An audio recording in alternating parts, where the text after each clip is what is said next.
or in pieces of legislation.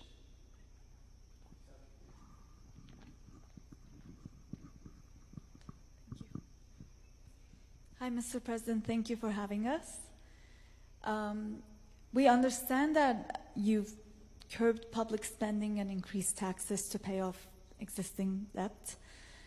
I'm wondering if you could speak to how you made that decision, what trade-offs you've had to consider, and how you think that decision impacts everyday Kenyans today. I think you have been talking to the opposition.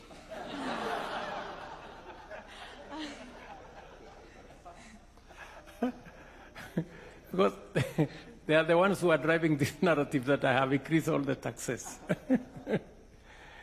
Now, you know, the whole principle is that you must live within your means. This has been my message to the people of Kenya. For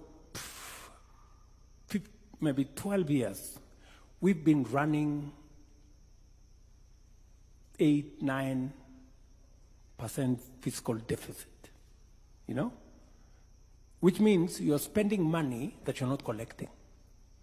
And you keep, you know, digging a bigger hole to fill the other one all the time. And now we have a debt that is heading towards unsustainable.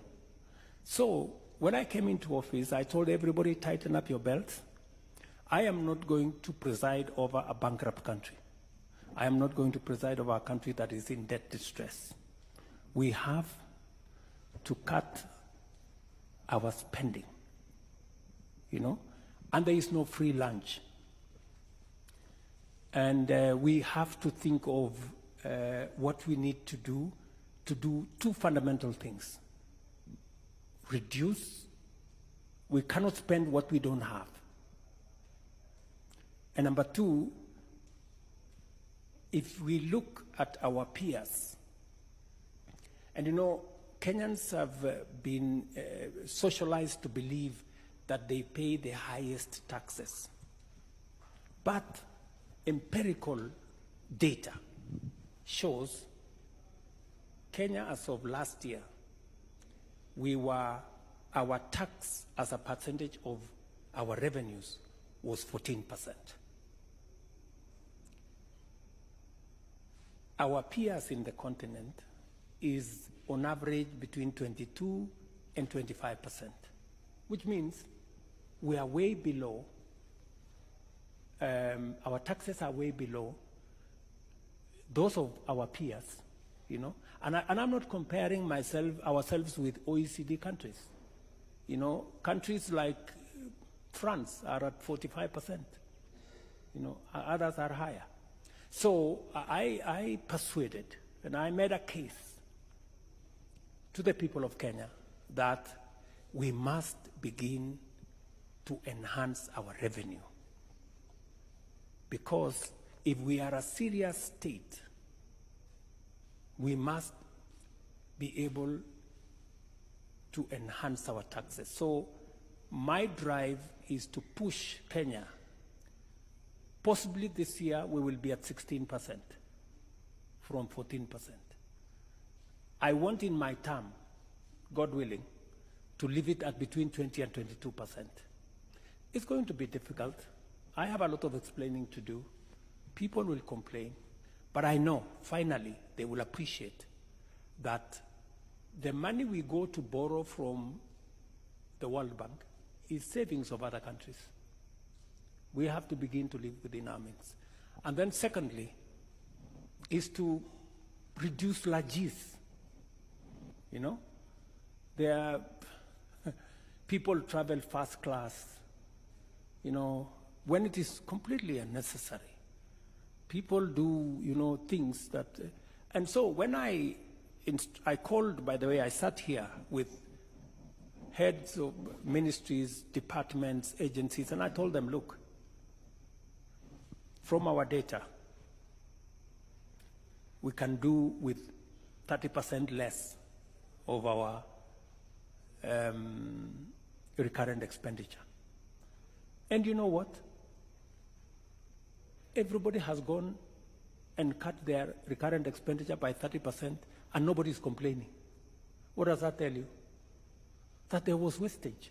I mean, there was a place you could cut and still be able to manage to do things. So we are straightening up things. I am very proud of what we have managed to achieve. The one thing we have done is that we have pulled the country from the brink of debt distress. Our dollar, our exchange rate has stabilized. It had gone all the way to 167. It's come down to 130.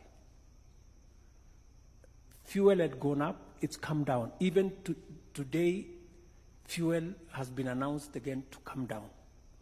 Our exchange rates, our interest rates are coming down. We're stabilizing the economy because of the measures that I have taken.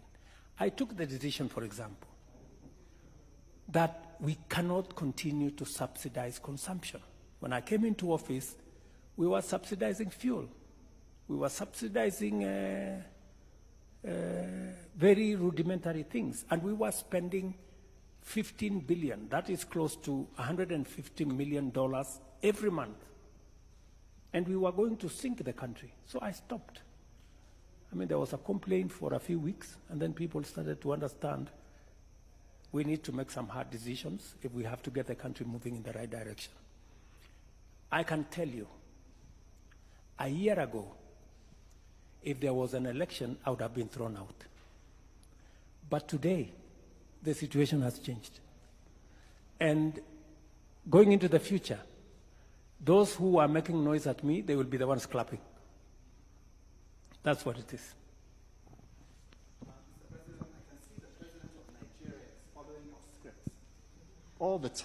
I can see the President of Nigeria is following your script. All the tough decisions, the removals of subsidies early on, so the matters are repaired before the next election. Mr. President, we've taken up a lot of your time, so we'll just round up with the last questions, Mr. President. Nepal, Australia, and Latin America, very briefly indeed. Nepal, Latin America, and Australia. Sure. Thank you so much for taking the time, Mr. President. I was just talking to your digital advisor about the new digital taxation you've introduced, and we talked to a lot of locals about the increasing interest in social media, and that as a source of income. So I'd love to hear how you think about that in terms of your policy. Sorry, Oh, sorry, yeah. I didn't get you. Sure. Let me repeat. I was just talking to your digital advisor about the new digital tax that's been introduced, as well as a lot of local Kenyans about how there's an increasing interest in using social media as a source of income. So we'd be curious as to how you think about that in terms of your government policies.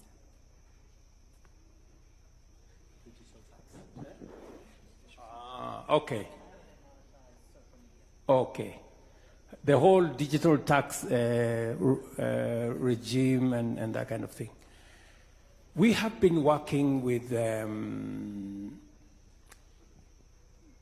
Google, Twitter, Meta, that whole space, because Kenyans are a very tech-savvy society.